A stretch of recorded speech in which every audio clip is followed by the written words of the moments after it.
Good evening, everybody. Welcome to the second week in our series for fall. Thank you, everybody, for being here. As you can all see, I'm not Susan Amos Palmer. She's not with us tonight, but I'm filling in for her and kind of going through the reading that we have, and I will introduce our speaker in a moment. The reading tonight is, again, from the book Praying Our Goodbyes from Joyce Rupp. When we experience our goodbyes, we come face to face with questions about suffering. We also come face to face with a God who suffers pain and hurts with us, a God who wants us to be free of our suffering. Jesus gave evidence of this in his life by blessing and healing, freeing and consoling, doing all he could to take away the suffering that was part of the human condition. God is one who promised over and over in the scriptures to be near with us and to comfort us, to be there to sustain us, to keep us from being destroyed by our difficulties.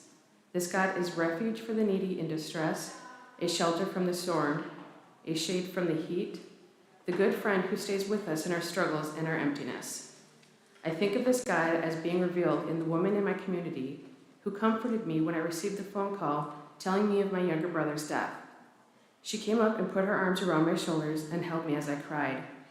What a wonderful comfort I felt in that moment. I was not alone in my pain. I knew she cared. I knew she was there feeling the pain with me. This God who stays with us in our struggles is the one who described to me in the letter from a friend. She wrote, "There is some resistance in me when dealing with my own pain and grief and relating it to God. I have had 2 experiences of God being with me in my suffering of the past 3 years. Part of me felt so abandoned that I didn't want any part of hearing about God. The other part of me knew God's care, love, and concern for me through the care, love, and concern of those around me. It was in that I began discovering the responsibility I carried for my own life, and that God wasn't going to change events for me, but would help me grow through them." So our speaker tonight is, again, Ted Bauman, and the topic tonight is many emotions of grieving, our own and the emotions of others. Ted Bauman is a trainer, consultant, and educator. He is the author of numerous articles and book chapters. He is a father and a stepfather and a grandfather. He's also a spouse, a son, and a brother. Ted grew up in Winston-Salem, North Carolina, and has lived in the Twin Cities for the past 30 years. As an educator, he specializes in change and transition and the resulting grief and loss. He is also an ordained minister in the Moravian Church. Please welcome Ted.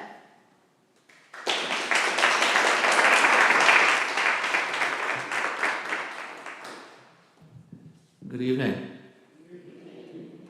It's an honor and treat to be back with you 2 weeks in a row. It's nice to be invited to someplace one time, but be invited twice in 2 weeks. That's wonderful. Thank you. Let's start as we did last time. Would you turn to your neighbors and either wave or give a thumbs up or something to say thank you for being here. I'm glad you're here. Would you turn and say that to your neighbors?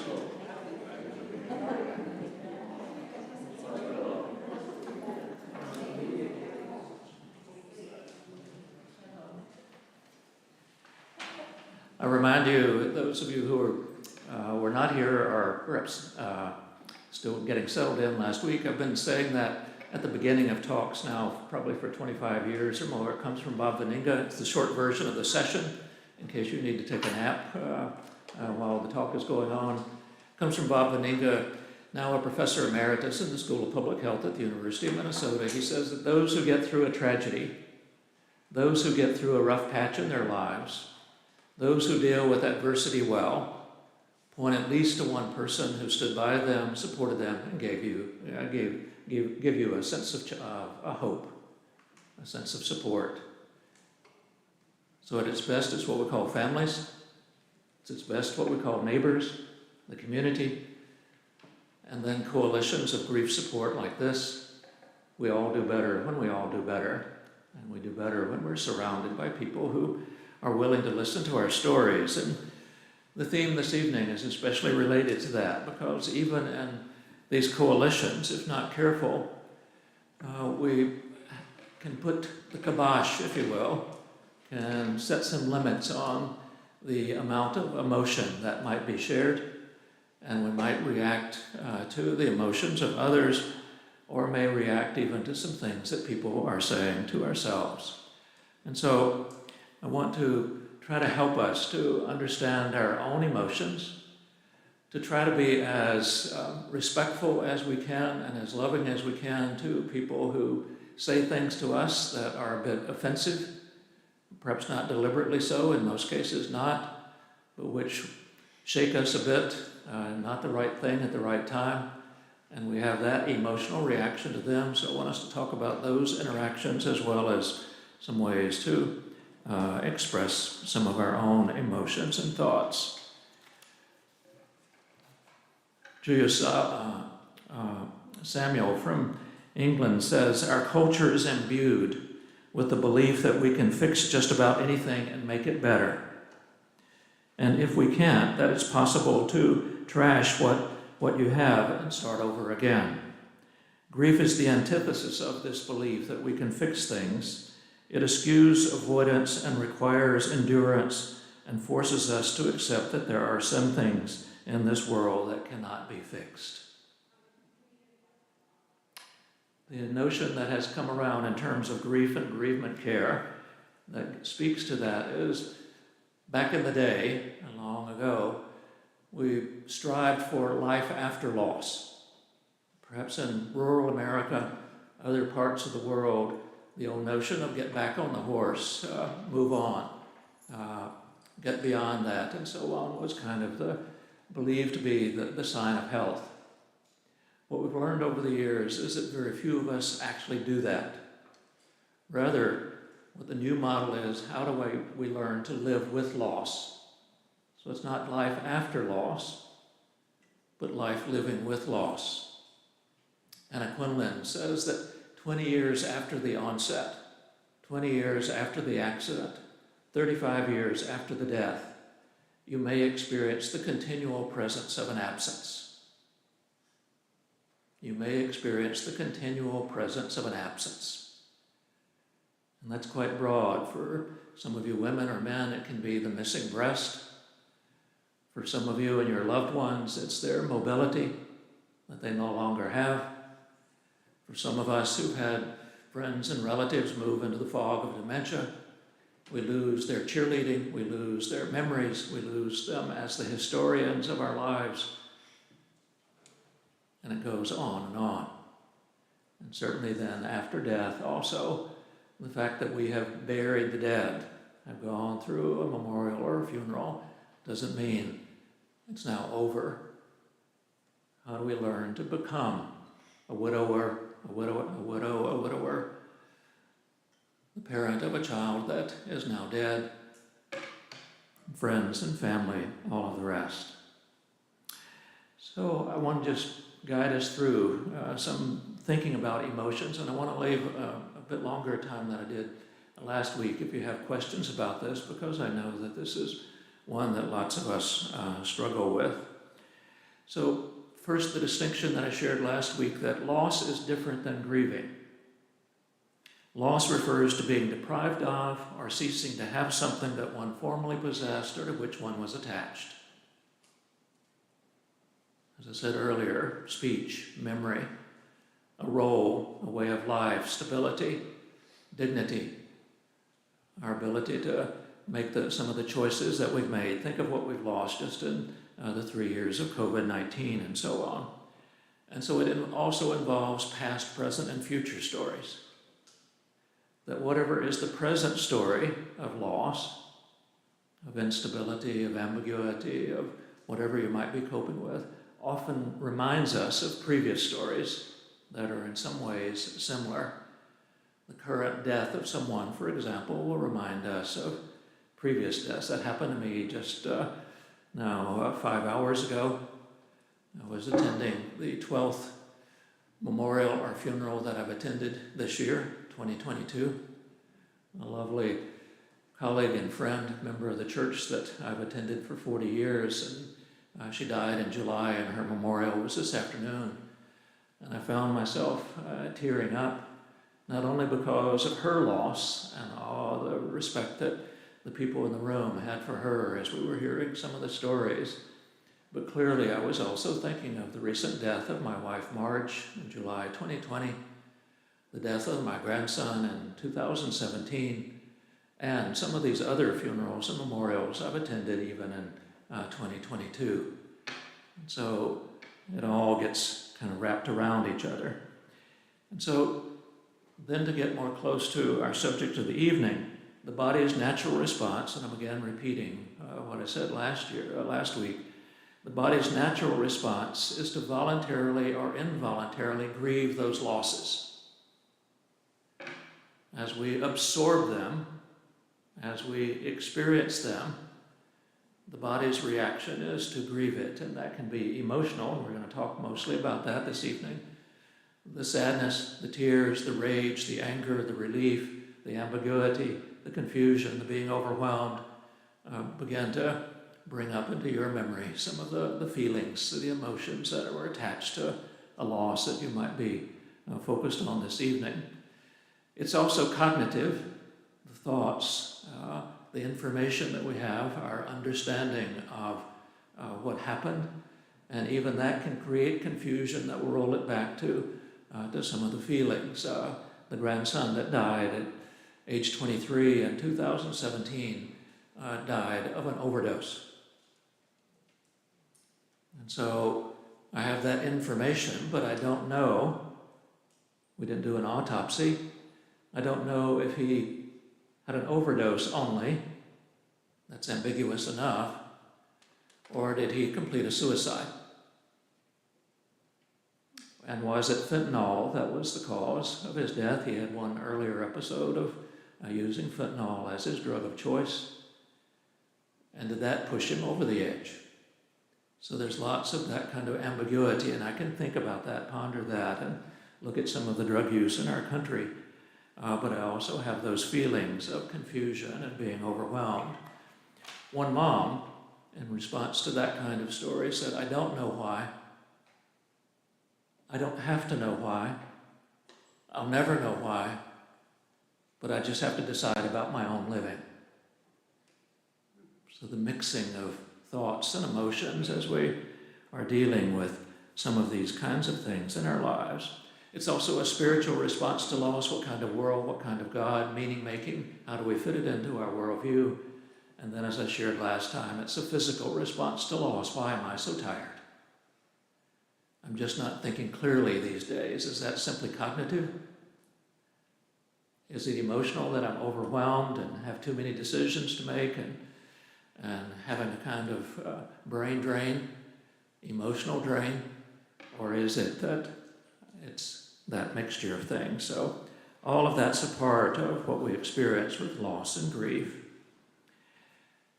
But what I want to get to this evening is that there is often a reluctance for us to embrace our own emotions and to be comfortable with the emotions of others as they are sharing their stories or being with us. Part of that is, I would think, a fear of mortality. It's hard for some people even to say the D word, especially in advance.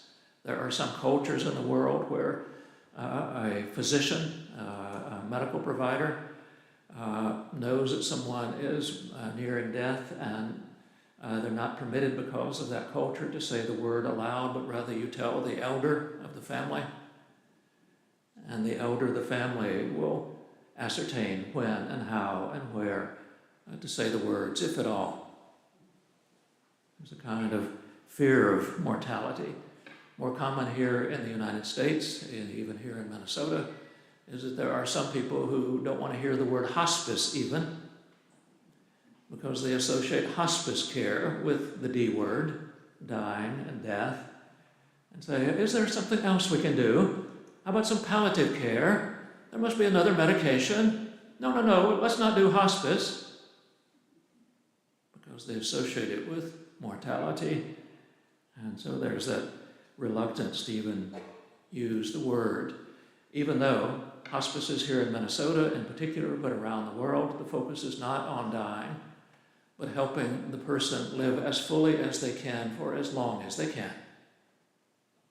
Not just for 6 months, the kind of legal hospice rule, but you can graduate from hospice if you get better, and then have another 6 months and so on. And so it's to live as fully as we can for as long as we can. There's also the avoidance of emotions.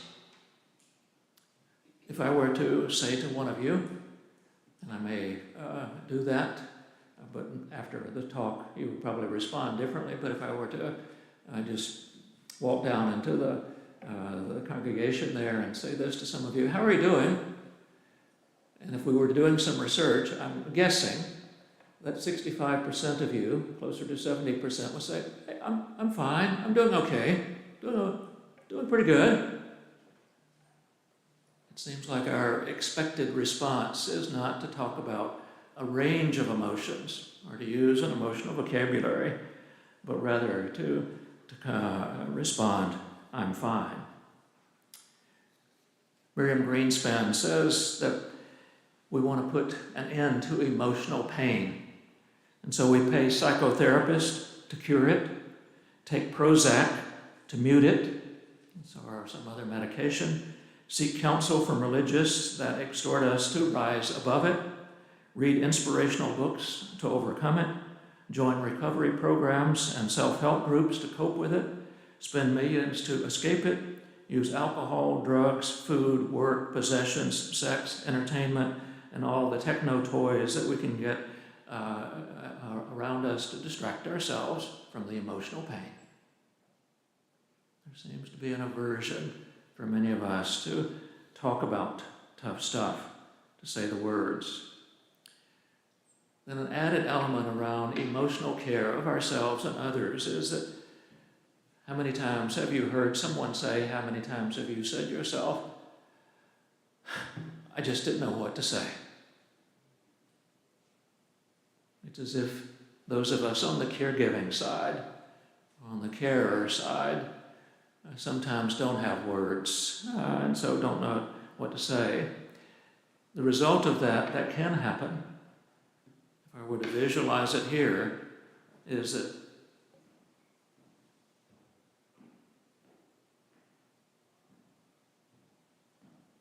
what many people do who believe that they don't have any words to say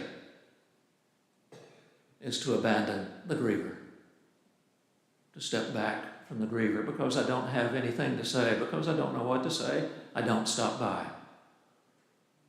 I don't knock on your door, I don't ring your bell, because I don't know what to say. Just a word about that, I'm guessing you know this already. It's not so much the words that we say, but it's the presence that we bring. I'm guessing some of you could tell me some stories. I'm flashing over a number of them in my wheelhouse of memory right now of over the last months since my wife died in July 2020, of a number of people who just showed up. May not have said anything. In fact, I remember getting a Hallmark card soon after Marge died, and it was from a couple that I knew from our church, and it was just a greeting, but then just only their name. And I was a little flummoxed by that because I thought they might have just write a little bit in addition to their name. But then I thought, they took the time to put my name on the envelope. They took the time to choose a card. They put it in the mail. It arrived. They showed up in that way. The man and the couple called me about 2 months later, and he said, Ted, I was just checking in with you. My wife and I sent a card about 2 months ago, but we didn't know what to say then.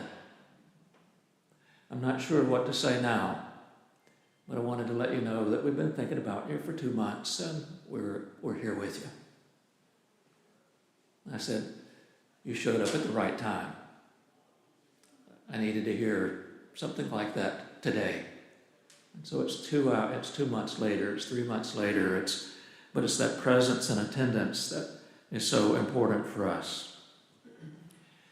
The other side of this, and I'm wondering if any of you have experienced this, is that some people who either don't know what to say or don't want to deal with the tough emotions, or that fear of mortality, and just the subject matter is a bit offensive, engage in, and I think I may have mentioned this last week, engage in what we might call Minnesota cheer up.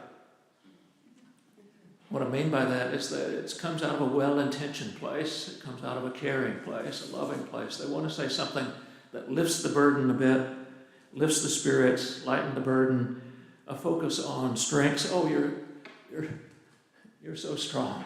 Oh gosh, you just are doing so well. I'm just so impressed with the way that you have handled this grieving, and I hope I can do it that well sometime in the future, and so on. And so they're giving this compliment of strength. They may even give you some documentations of things that they've seen you do or say, but the emphasis on your strengths, and there's this kind of avoidance of, has this in any way been a tough time for you?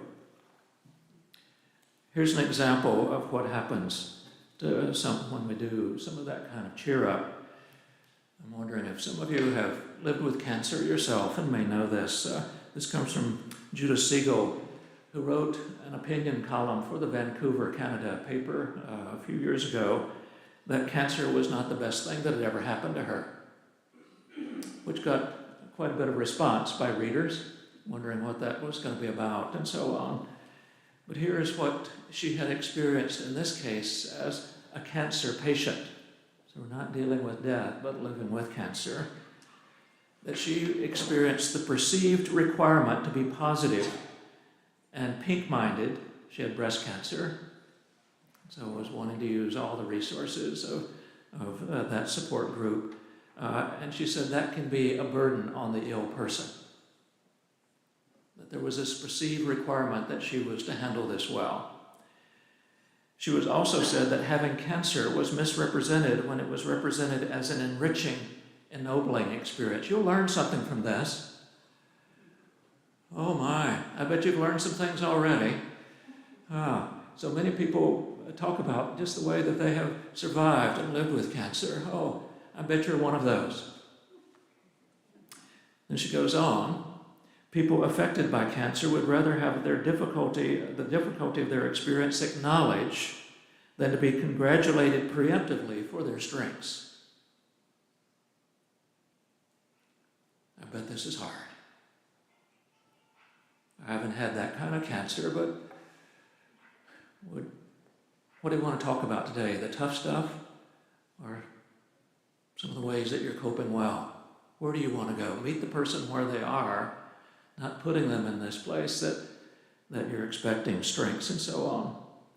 Related to that is to congratulate the person living with cancer for strength and ability, is to also assign responsibility for health and wellness to that person. And there is some literature out there that says attitude will help fix things, and yes, it is a big part of it. But to presume that a positive attitude is going to cure cancer is a bit naive. It may help you cope, but it may not cure the cancer and so on. And so that goes on.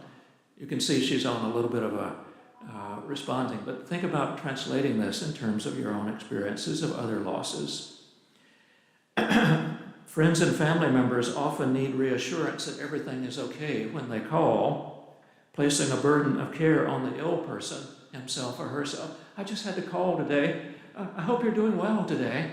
Been thinking about you. Hope you slept well. It's as if the person on the other end, instead of being a caregiver, instead of listening to it, are wanting to hear good news from you, that you're doing better. And then finally she says, expectations of particular kinds of cancer stories act as constraints on the speakable, and there's little space to tell or hear the truth about the experience of illness. Now I share this, it's a bit harsh, and you may even think it's a little bit over the top. But I share that because I want to move to talk about some of your own experiences, that emotions are emotions. They're not good emotions and bad emotions.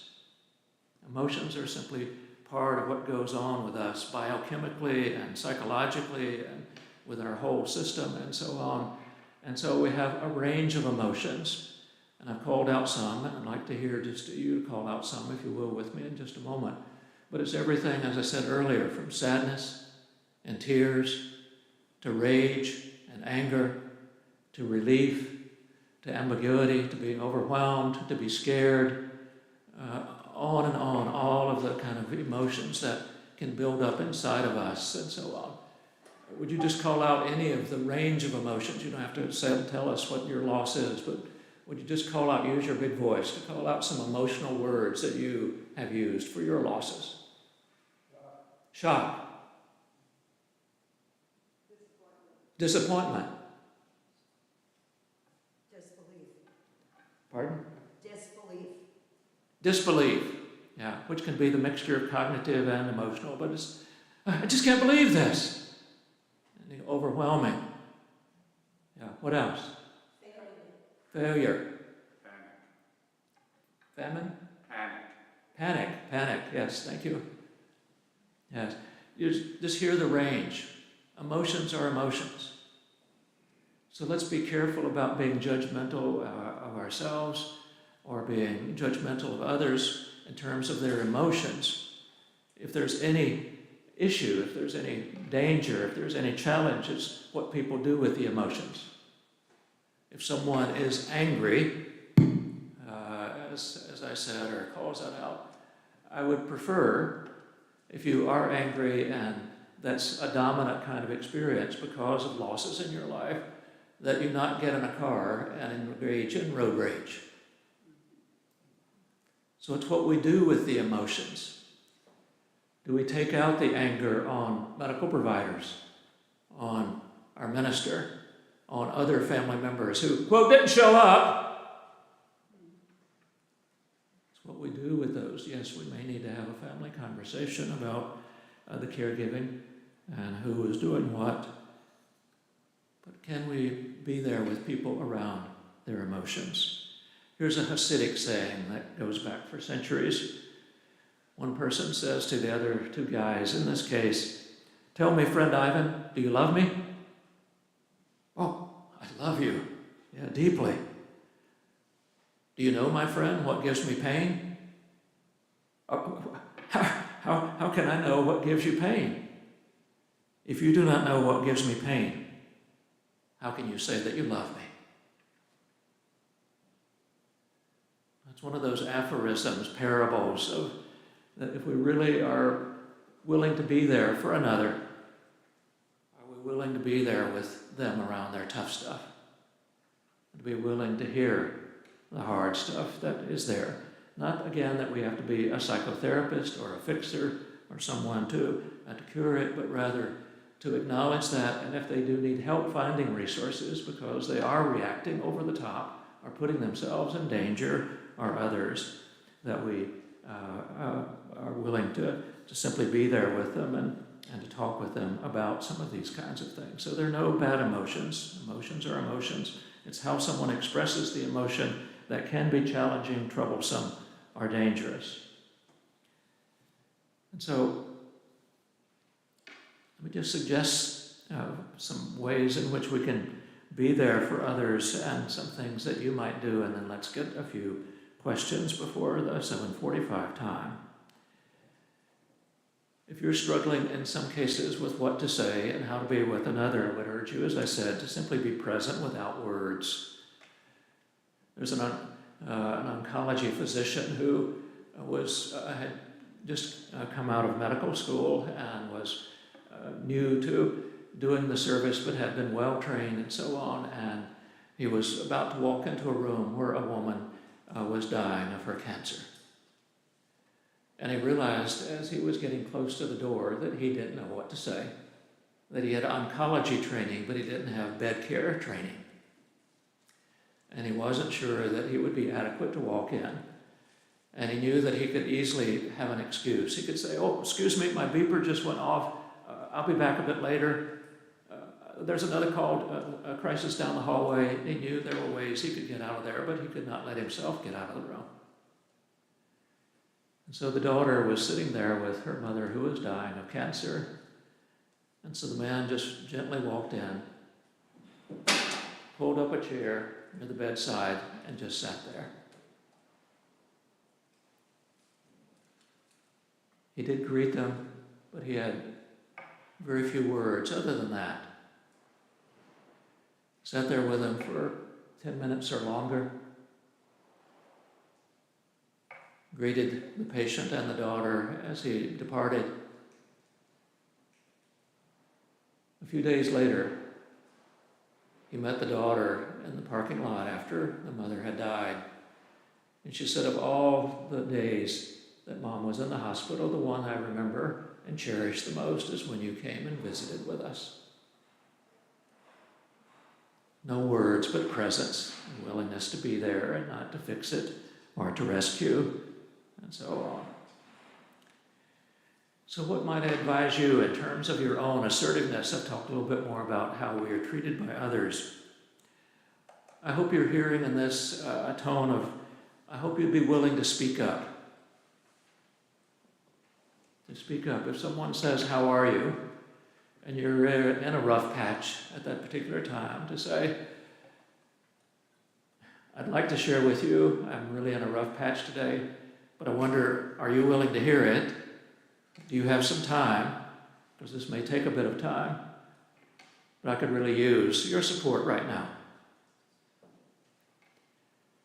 Another way of speaking up is if you know that is coming, or you know that even at the front end of the day, do you have someone on your phone link that you can call and say, I'm having a really rough day right now, remembering the child, remembering the sibling, remembering my parent, or whatever might be going on, whatever your loss might be.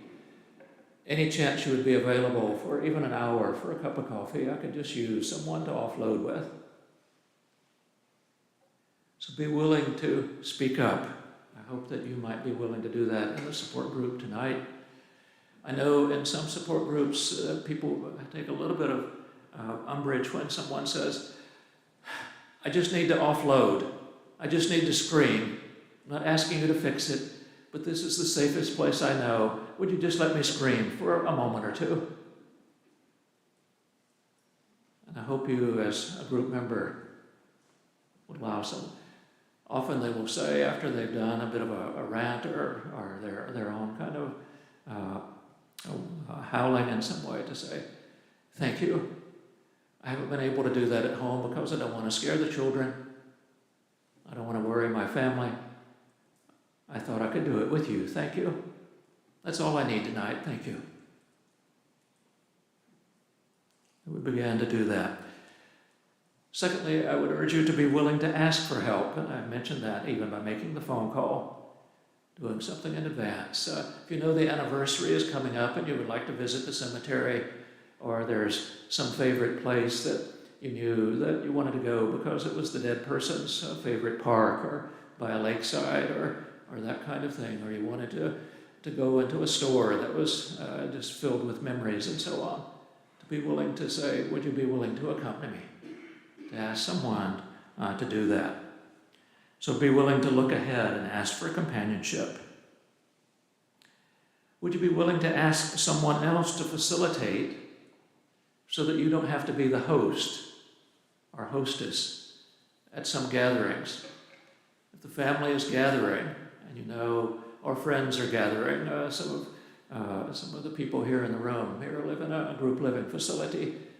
If you're gathering and you know that this is going to be a time of remembrance, going to be a time of, and the remembrance in there are going to be offering some solace and support for you, know that you don't have to be the host or hostess, but rather be willing to receive the words and the greetings and the cup of coffee or tea or gesture that someone else might make with you, and would someone else be willing to be the facilitator? Are you willing to expect ambiguity? What I mean by ambiguity is where there's a lack of clarity. What's going on with me today? I'm just not myself. That's a bit ambiguous. Am I grieving Marge's death? Is it because I didn't sleep last night very well? Is it because I've got this meeting, I've got to go over here to this church and talk to these people tonight at 7 o'clock?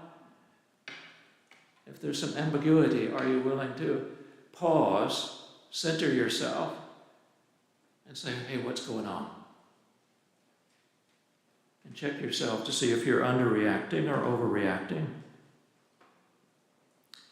Another part of ambiguity, and I mentioned it a bit earlier, is that later losses will trigger immediate losses, current losses, will often trigger older losses. And people will be surprised because they come to offer you some consolation or to visit with you because of a death or because of those of you who are dealing also with medical or mental health conditions. But often when we tell our stories, it reminds them of other similar stories.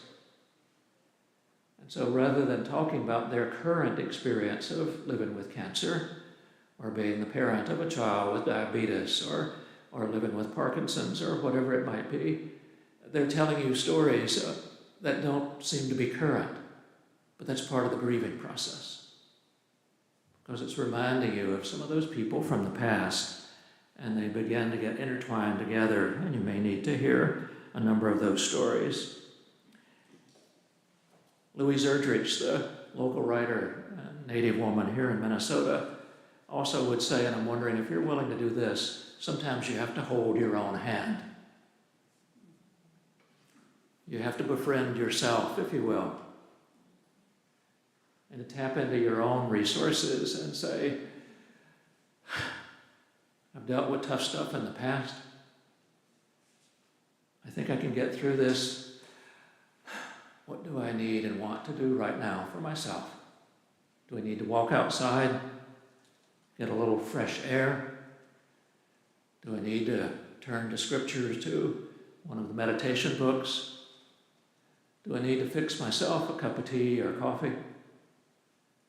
What would be beneficial as I hold my own hand right now? And it may be that then we call others or do other things as we go along. Well, let me pause there because I'm aware that we've got about 8 minutes or so before we move into the groups. But let me see if there are questions that you have about emotions. I wanted just to help us raise consciousness that emotions are emotions, and we need to be willing to share our own, but we might also need to set some boundaries. I shared last time that if some of your family members or friends or people who don't want to hear your tough stuff, remember, as I said last time, you can have two kinds of families or two kinds of friend circle. One is the family of no choice, the relatives, the intact family, the legal family, the nuclear family, the whatever. But Pauline Boss says we also need to have a family of people who are there for us when we need them to be there. A psychological family, a spiritual family. And so it's to call on them. Let's see, are there questions?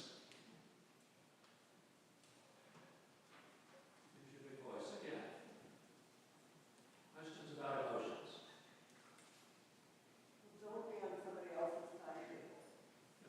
Don't be on somebody else's timetable. Okay. She's saying something about patience and timetable. Be aware that grieving is on your own timetable. And if some people are trying to hurry you through it, or others are saying, you do this so well, I wonder if you won't just carry this the rest of your life. That's their timetable. They're projecting something on you. And what she's saying is, you're the manager of your own timetable. And even how much you want to talk about it on a given day is up to you. If someone is there and being quite respectful and really is willing to be with you with the very tough stuff, you say, I'm so glad to know that you're willing to do that, but this is not a day for that. I want to go see the Twins game today. I want to go for a walk in the park. Are you willing to do that part? That's your own timetable, even though they're there to offer what we would call that deep support, emotional support.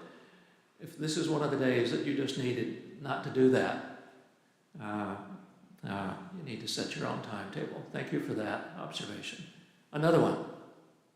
Question or comment?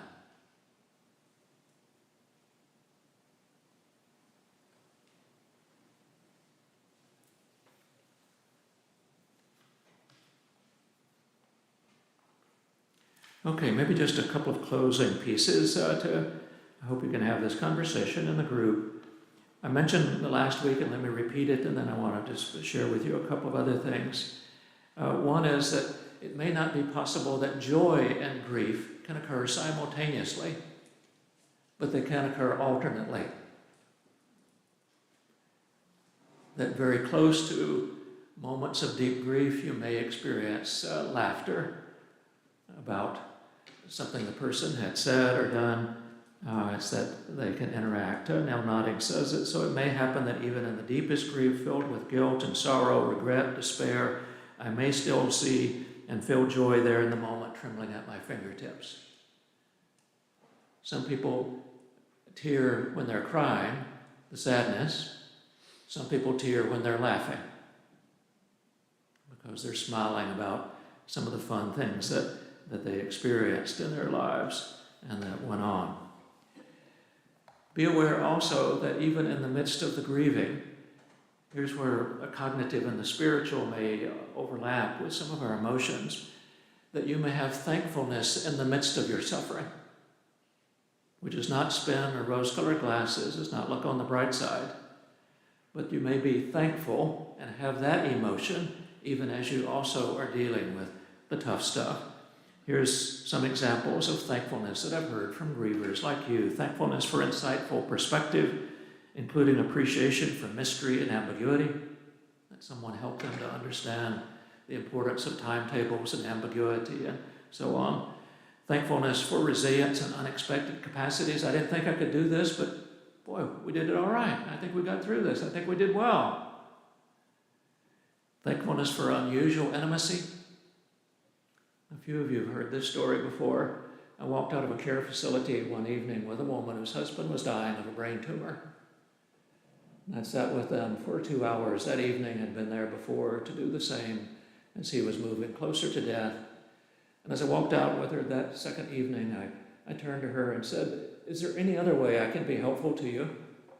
I've been here this evening. I'm willing to do that again. Would that be helpful?" And she surprised me and said, "Would you mind cleaning my house?" I'd never expected that. But I kind of put myself out there and I said, "Would you tell me a little bit more about that? I'm willing to entertain it, but no one's ever asked me to do that."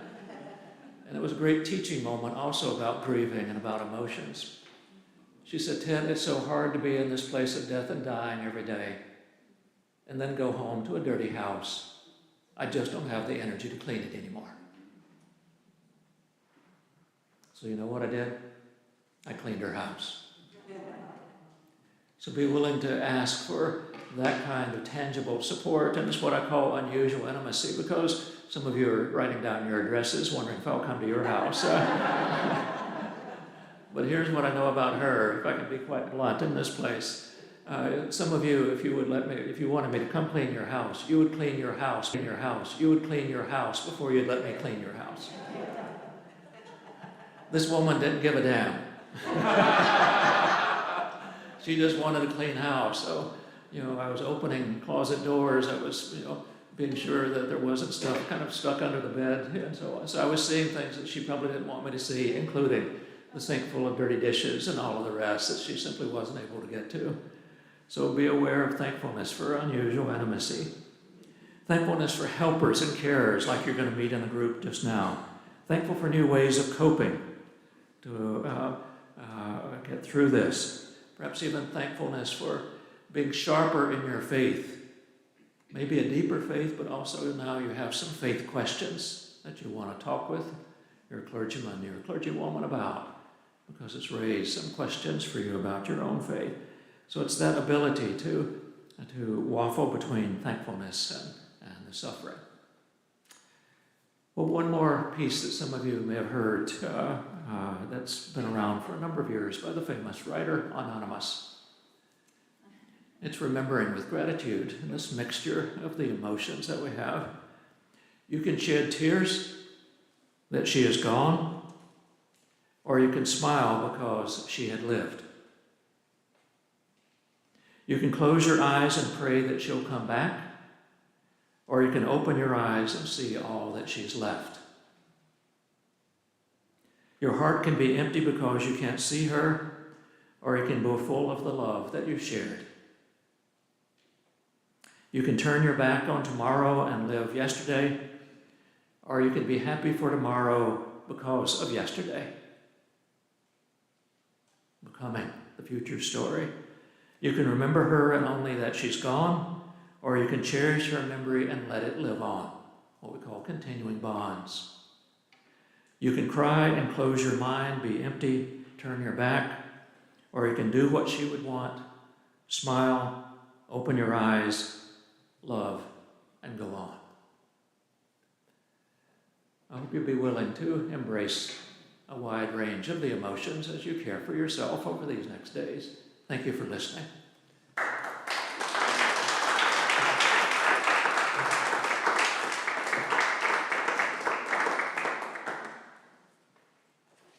It's all yours.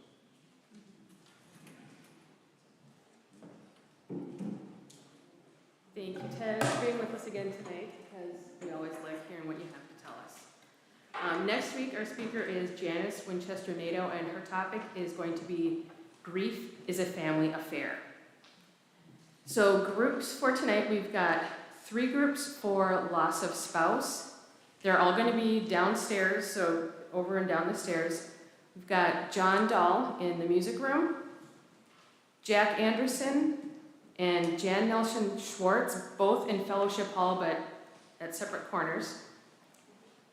For loss of child, we've got Nancy Matheson in room 9, that's also downstairs. Loss of parent, Tom Schlor in the fireside room, that's right kind of where we came in to register. Loss of sibling or friend is Sue Thompson in the library, which is just past that fireside room.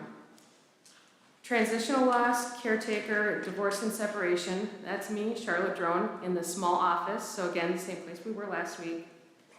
And loss by suicide is with Dan Nauman in the sanctuary, so right here, after we get all situated, and everybody should wrap up around 9 o'clock. And that's it, so thanks everybody.